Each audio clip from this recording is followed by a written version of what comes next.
नमः शिवाय। प्रिय भक्तों, मेरे YouTube चैनल हिंदू भक्ति में आपका स्वागत है। आज हम सुनने जा रहे हैं एक ऐसी दिव्य कथा जो नारी जीवन की महानता को प्रकट करती है, जो पति पत्नी के अटूट बंधन की नींव है और जो अखंड सौभाग्य का वरदान देने वाली मानी गई है। ये कथा है हरितालिका तीज की। कहा जाता है कि जब जब संसार में धर्म की स्थापना करनी होती है, जब जब सच्चा प्रेम और भक्ति की परीक्षा लेनी होती है, तब तब देवी देवताओं के जीवन से जुड़ी कथाएं हमें मार्गदर्शन देती हैं। हरितालिका तीज की कथा भी ऐसी ही एक अद्भुत घटना है, जिसमें माता पार्वती की भक्ति, उनका तप और उनका संकल्प सामने आता है। हिमालय की गोद में एक दिन माता मीना को एक अत्यंत सुंदर कन्या की प्राप्ति हुई। वही कन्या आगे चलकर पार्वती कही गईं। बचपन से ही पार्वती का मन भगवान शिव में रमा रहता। वे किसी खेल खिलौने में नहीं, बल्कि केवल महादेव के ध्यान में लीन रहती। जब अन्य बालिकाएं खेला करती, तब पार्वती बार बार अपने पिता से भगवान शिव की कथाएं सुनने की इच्छा प्रकट करती। हिमालय और मीना को भी ये देखकर आश्चर्य होता कि उनकी पुत्री साधारण बालिकाओं जैसी नहीं है। उसके हृदय में केवल शिव ही बसे हैं। समय बीतता गया और पार्वती की आयु विवाह योग्य हो चली। हिमालय जी चिंतित हो उठे। एक ओर उन्हें अपनी पुत्री का भविष्य दिखता, तो दूसरी ओर वे उसे संसार के नियमों में ढालना चाहते थे। इसी समय देवर्षि नारद वहां आए। उन्होंने हिमालय जी को समझाया, हे पर्वतराज, आपकी पुत्री कोई साधारण कन्या नहीं है। ये स्वयं देवी सती का पुनर्जन्म है, जिनका विवाह केवल और केवल भगवान शिव से होना निश्चित है। आप अपनी पुत्री को शिव का वरण करने दें, वही इसके सच्चे पति हैं। लेकिन विधि का विधान बड़ा विचित्र होता है। हिमालय जी चाहते थे कि उनकी पुत्री का विवाह विष्णु भगवान जैसे महान देव से हो। वे बार बार सोचते कि विष्णु सर्वगुण संपन्न हैं, लोकपालक हैं और उनकी पुत्री के लिए श्रेष्ठ वर होंगे। उन्होंने मन ही मन ये ठान लिया कि यदि संभव हो तो पार्वती का विवाह विष्णु जी से कर दें। पार्वती को ये समाचार जब अपनी सखी के माध्यम से पता चला, तो उनके हृदय में बड़ा भारी बोझ उतर आया। वे जानती थीं कि उनका जीवन केवल शिव के लिए है। उन्होंने पूर्वजन्म में ही यह संकल्प लिया था कि वे तभी जन्म लेंगी जब शिव उन्हें स्वीकार करेंगे। ऐसे में किसी और से विवाह करना उनके लिए असंभव था। वे उदास होकर अपनी सखी के साथ बैठीं और बोलीं, हे सखी, मेरे पिता मुझे नहीं समझ पा रहे। वे सोचते हैं कि मेरा कल्याण विष्णु जी से विवाह में है, परंतु मेरा जीवन तो केवल शंकर के लिए है। यदि मैं किसी और से विवाह करूंगी, तो यह मेरे जीवन का सबसे बड़ा अन्याय होगा। मैं संकल्प करती हूँ कि अब मैं वन में चली जाऊंगी, मिट्टी से शिवलिंग बनाकर उनकी पूजा करूंगी और तप करके उन्हें पति रूप में प्राप्त करूंगी। इतना कहकर माता पार्वती अपनी सखी के साथ रातों रात वन की ओर चल दीं। ये वन घना और अंधकार में था। वहां न कोई सुविधा थी, न भोजन का साधन, केवल हरे भरे वृक्ष, पक्षियों की आवाज और प्रकृति की शांति। सखी ने पार्वती से कहा, हे सखी, यह मार्ग कठिन है, यहाँ भूख प्यास सहनी पड़ेगी। क्या तुम इस कष्ट को झेल सकोगी? पार्वती ने शांत स्वर में उत्तर दिया, यदि ये तप मुझे शिव के निकट ले जाएगा, तो ये कष्ट भी मेरे लिए सुख है। जब तक मेरे जीवन में शिव नहीं है, तब तक कोई भी सुख अधूरा है। मैं जल न ग्रहण करूंगी, अन्न का स्पर्श न करूंगी, केवल तपस्या करूंगी और अपने हृदय के प्राणेश्वर शिव को पुकारूंगी। उन्होंने वहीं वन में मिट्टी से शिवलिंग बनाया। भक्ति भाव से उन्होंने जल अर्पित किया, पुष्प चढ़ाए और निर्जल रहकर दिन रात तपस्या करने लगीं। वे न बैठती, न सोती, केवल ध्यान की स्थिति में शिव का स्मरण करती। इधर हिमालय जी अपनी पुत्री के अचानक चले जाने से अत्यंत चिंतित हो उठे। उन्होंने यहाँ वहाँ खोज की, परंतु पार्वती कहीं न मिली। जब उन्हें पता चला कि पार्वती अपनी सखी के साथ वन में चली गई हैं और शिव को पति रूप में पाने के लिए तपस्या कर रही हैं, तो उनके हृदय में मिश्रित भाव जागे। एक ओर पुत्री की पीड़ा देखकर वे व्याकुल हुए, दूसरी ओर उनकी दृढ़ता ने उन्हें चकित कर दिया। इस बीच पार्वती जी की तपस्या और कठोर हो गई। उन्होंने कई दिनों तक अन्न जल का त्याग कर दिया, केवल पत्तियों पर जीवित रहीं। धीरे धीरे उन्होंने पत्ते भी त्याग दिए और निर्वाह केवल वायु पर किया। उनकी देह कृशकाया हो गई, किंतु उनके नेत्रों में एक अद्भुत तेज चमकने लगा। उनकी तपस्या से तीनों लोक में चर्चा फैल गई। देवगण भी ये देखकर स्तब्ध थे कि हिमालय की पुत्री ने ऐसा कठोर व्रत धारण किया है। उनकी भक्ति देखकर सभी देवता मन ही मन प्रार्थना करने लगे कि शिव उन्हें शीघ्र स्वीकार करें। वन की निस्तब्धता में पार्वती अपनी सखी संग बैठी हुई निरंतर शिव का स्मरण कर रही थीं। उनके हृदय में केवल एक ही आकांक्षा थी, शंकर को अपने पति रूप में पाना। दिन बीतते गए, ऋतुएं बदलती रहीं, कभी भीषण गर्मी, कभी वर्षा, तो कभी कड़ाके की ठंड ने उन्हें घेर लिया, किंतु उनकी तपस्या में तनिक भी कमी न आई। वे कभी खुले आसमान के नीचे बैठकर शिव का ध्यान करती, कभी नदी के तट पर जाकर जलधारा की ध्वनि में शिव शिव का जप करती। पार्वती की तपस्या देखकर देवगण भी द्रवित हो उठे।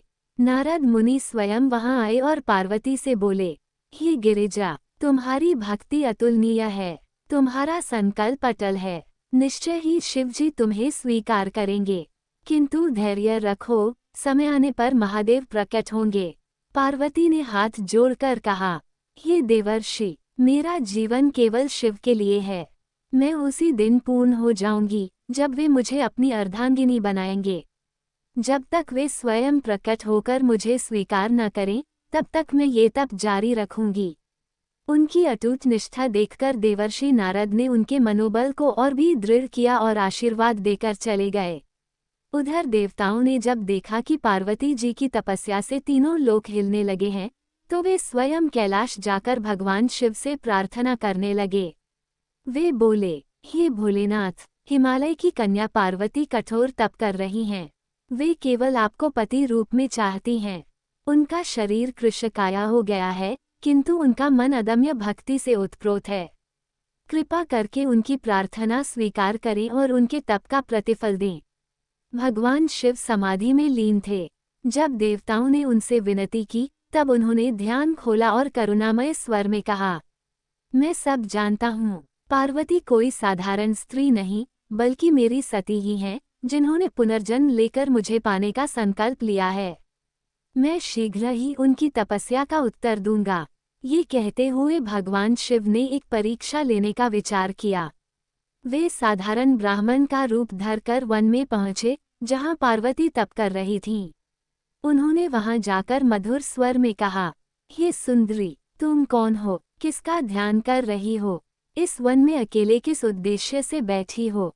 पार्वती ने नम्र भाव से उत्तर दिया, मैं हिमालय की पुत्री हूँ। मैं केवल शिवजी को पति रूप में पाने का संकल्प लेकर यहाँ तप कर रही हूँ। वह ब्राह्मण रूपधारी शिव हंसते हुए बोले, कन्ये, तुम्हारा मन भ्रमित है। शिव तो वनों में रहने वाले, व्याघ्रचर्म धारण करने वाले, भस्म लेपन करने वाले, सर्पों को गले में पहनने वाले, गृहहीन और विरक्त महादेव हैं। वे गृहस्थ जीवन के योग्य नहीं हैं। तुम इतनी सुंदर, सुकोमल राजकुमारी होकर उनके पीछे क्यों व्यर्थ तपस्या कर रही हो? यदि तुम चाहो तो विष्णु जैसे लोकपाल तुम्हें वरण करने को तैयार हैं। तुम्हारे पिता भी यही चाहते हैं। फिर ऐसे तप का क्या प्रयोजन? पार्वती ने शांत किंतु दृढ़ स्वर में उत्तर दिया, हे ब्राह्मण, मैं जानती हूँ कि शंकर जटाधारी हैं, भस्माधारी हैं, विरक्त हैं, किंतु वही मेरे लिए परम प्रिय हैं। वही मेरे हृदय के स्वामी हैं। मेरा जीवन उन्हीं के बिना अधूरा है। चाहे संसार कुछ भी कहे, चाहे मेरे पिता कुछ भी चाहें, किंतु मैं अपने हृदय का व्रत कभी नहीं तोड़ सकती। मैं शिव के अतिरिक्त किसी और को पति रूप में नहीं चाहती। यही मेरा संकल्प है और यही मेरी तपस्या का आधार है। इतना कहते कहते उनकी आंखों से आंसू बहने लगे, किंतु चेहरे पर अडिग निश्चय की आभा और भी प्रखर हो उठी। ये देखकर ब्राह्मण रूपी शिव स्वयं द्रवित हो गए। उन्होंने तत्काल अपना वास्तविक स्वरूप प्रकट कर दिया। आकाश में गड़गड़ाहट हुई, पुष्पवृष्टि होने लगी, चारों ओर हर हर महादेव का नाद गूंज उठा। पार्वती ने देखा कि उनके सामने स्वयं भगवान शिव खड़े हैं, त्रिनेत्रधारी, गले में नाग, जटाओं में गंगा और मुखमंडल पर करुणा का तेज। वे बोले, हे पार्वती, तुम्हारी भक्ति, तुम्हारा संकल्प और तुम्हारी अटूट तपस्या ने मुझे प्रसन्न कर दिया है। तुम्हें प्राप्त करने के लिए मैंने भी यही निश्चय किया था कि तुम जब पुनर्जन्म लेकर तप करोगी तभी मैं तुम्हें स्वीकार करूंगा। आज से तुम मेरी अर्धांगिनी हो। तुम्हारा नाम जगत में सदैव स्मरण किया जाएगा। तुम्हारे इस व्रत के कारण नारी जाति को अखंड सौभाग्य का वरदान मिलेगा। पार्वती के हृदय में उस क्षण आनंद की तरंगें उमड़ पड़ीं। उनकी तपस्या सफल हुई। उनकी आंखों से आंसुओं की धारा बह रही थी, जो अब दुख नहीं बल्कि अपार सुख और भक्ति के आंसू थे। उनकी सखी भी ये दृश्य देखकर भावविभोर हो उठी और बार बार बोली, धन्य हो सखी, तुम्हारा संकल्प सफल हुआ। तुम्हारी भक्ति ने स्वयं महादेव को प्रकट कर दिया। भगवान शिव ने वहां स्वयं पार्वती के साथ विवाह का संकल्प किया। उन्होंने कहा, यह व्रत आज से हर युग में नारी जाति के लिए आदर्श बनेगा। स्त्रियां इस दिन उपवास करके मेरी और पार्वती की आराधना करेगी तो उन्हें अखंड सौभाग्य, सुहाग का सुख और दाम्पत्य जीवन में शिव पार्वती जैसा प्रेम मिलेगा। भगवान शिव के प्रकट होते ही वातावरण पवित्र हो गया। चारों ओर मंगल ध्वनियां गूंजने लगी। देवताओं ने पुष्पवृष्टि की और गंधर्वों ने गीत गाने शुरू कर दिए। पार्वती अपने प्रभु को सामने देखकर विस्मित थीं, किंतु उनके हृदय में अपार शांति का संचार हो चुका था। ये वही क्षण था जिसकी प्रतीक्षा में उन्होंने अपने जीवन के इतने वर्ष तप में व्यतीत किए थे। शिव ने स्नेह से पार्वती की ओर देखा और बोले, गिरिजे, तुम्हारी निष्ठा और तप से मैं अत्यंत प्रसन्न हूँ। तुमने अपने पूर्व जन्म में सती रूप में भी मुझे प्राप्त करने के लिए तप किया था, किंतु तब दैवी योजना कुछ और थी। इस जन्म में तुम्हारे संकल्प को मैं पूर्ण करता हूँ। आज से तुम मेरी अनन्या संगिनी हो। पार्वती भावविभोर होकर भूमि पर नतमस्तक हो गईं। उन्होंने आंसुओं से भीगी आंखों से कहा, प्रभु, यदि मेरे तप का कोई फल है तो यही कि मुझे आपके चरणों की सेवा सदा प्राप्त हो। मेरे जीवन का एकमात्र लक्ष्य आपको पति रूप में पाना ही था। आज मैं पूर्ण हो गई। भगवान शिव ने उन्हें उठाकर अपने हृदय से लगा लिया। उस क्षण में शिव और पार्वती का दिव्य मिलन हुआ। वो मिलन केवल एक पति पत्नी का मिलन नहीं था, बल्कि यह ब्रह्मा और शक्ति का संयोग था, शिव और शक्ति का संगम था। उसी से सृष्टि का संतुलन और धर्म की स्थापना संभव हुई। जब ये समाचार हिमालय और मेना तक पहुंचा तो पहले तो वे चिंतित हुए कि उनकी पुत्री बिना अनुमति के वन में कैसे चली गई, किंतु जब उन्हें ज्ञात हुआ कि स्वयं शिव ने पार्वती को अर्धांगिनी के रूप में स्वीकार किया है तो उनका हृदय प्रसन्न हो गया। उन्होंने भव्य आयोजन कर शिव पार्वती का विवाह संपन्न किया। उस दिव्य विवाह में स्वयं ब्रह्मा, विष्णु और अन्य सभी देवगण उपस्थित हुए। आकाश में मंगल वाद्य बजे, अप्सराएं नृत्य करने लगी और ऋषि मुनियों ने वैदिक मंत्रों का उच्चारण किया। पार्वती के तप और त्याग के इस प्रसंग को देखकर देवताओं ने निर्णय लिया कि इस घटना को स्मरणीय बनाने के लिए इसे व्रत के रूप में स्थापित किया जाए। इसी से इस व्रत का नाम पड़ा हरितालिका। हरित का अर्थ है हरण करना और आलिका का अर्थ है सखी। क्योंकि पार्वती की सखी ने उन्हें उनके पिता के संकल्प से हरकर वन में ले जाकर शिव की आराधना करवाने में सहायता की थी, इसलिए इस व्रत का नाम पड़ा हरितालिका। इस व्रत के माध्यम से एक संदेश स्पष्ट हुआ कि नारी यदि दृढ़ निश्चय कर ले और भक्ति भाव से संकल्प ले तो उसके जीवन में कोई भी कठिनाई उसे डिगा नहीं सकती। पार्वती ने अपने जीवन में भोग और वैभव से अधिक अपने सच्चे प्रेम और संकल्प को चुना और यही उनके जीवन की सबसे बड़ी साधना बन गई। इस व्रत का प्रभाव केवल पार्वती तक सीमित नहीं रहा। कहा जाता है कि जो स्त्री इस दिन व्रत करती है वह भी शिव पार्वती जैसा अखंड सौभाग्य प्राप्त करती है। विवाहित स्त्रियां इस व्रत को अपने पति की दीर्घायु और दाम्पत्य सुख के लिए करती हैं, जबकि अविवाहित कन्याएं इसे उत्तम वर की प्राप्ति के लिए करती हैं। इस दिन स्त्रियां निर्जल और निराहार रहकर पूरे दिन शिव पार्वती का पूजन करती हैं। वे रात्रि भर जागरण करके गीत गाती हैं और कथा सुनती हैं। हरितालिका तीज का ये व्रत केवल एक धार्मिक अनुष्ठान नहीं, बल्कि जीवन की एक शिक्षा है। ये बताता है कि सच्चा प्रेम त्याग और विश्वास पर टिका होता है, न कि केवल भौतिक सुखों पर। यदि नारी चाहे तो अपने तप और श्रद्धा से देवताओं तक को प्रसन्न कर सकती है।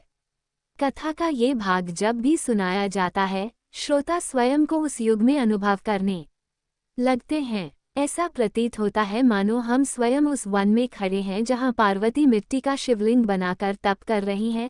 हम स्वयं उस क्षण के साक्षी हैं जब शिव ने ब्राह्मण रूप में आकर पार्वती की परीक्षा ली, और हम स्वयं उस दिव्य दृश्य को देख रहे हैं जब शिव ने अपना वास्तविक स्वरूप प्रकट कर पार्वती को स्वीकार किया। पार्वती की यह कथा केवल देवताओं के लिए ही नहीं, बल्कि मानव समाज के लिए भी प्रेरणा बनी। आज भी भारत की अनगिनत स्त्रियां उसी भक्ति और निष्ठा से इस व्रत को करती हैं, जैसे पार्वती ने किया था। वे प्रार्थना करती हैं कि उनके दाम्पत्य जीवन में वही पवित्रता और वही अखंड प्रेम बना रहे, जो शिव पार्वती के मिलन में है। जब शिव और पार्वती का विवाह संपन्न हुआ, तब तीनों लोकों में हर्ष की लहर दौड़ गई। हिमालय की नगरी भव्य सजावट से सुसज्जित हुई। चारों ओर दीप प्रज्वलित किए गए, मंगल गीत गाए गए और वैदिक ऋचाओं की ध्वनि आकाश में गूंजने लगी। उस दिव्य अवसर पर स्वयं ब्रह्मा ने पुरोहित बनकर विवाह संपन्न कराया और विष्णु ने वरण में भाग लिया। देवर्षि नारद ने वीणा बजाकर मंगल गान किया और सभी देवगण इस महोत्सव के साक्षी बने। विवाह के बाद पार्वती को यह आभास हुआ कि उनकी तपस्या केवल उनके व्यक्तिगत जीवन के लिए ही नहीं थी, बल्कि समस्त नारी जाति के लिए मार्गदर्शक बनने वाली थी। उन्होंने मन ही मन संकल्प किया कि उनका ये तप और ये व्रत युग युगांतर तक स्त्रियों के जीवन का पथ प्रदर्शक बने।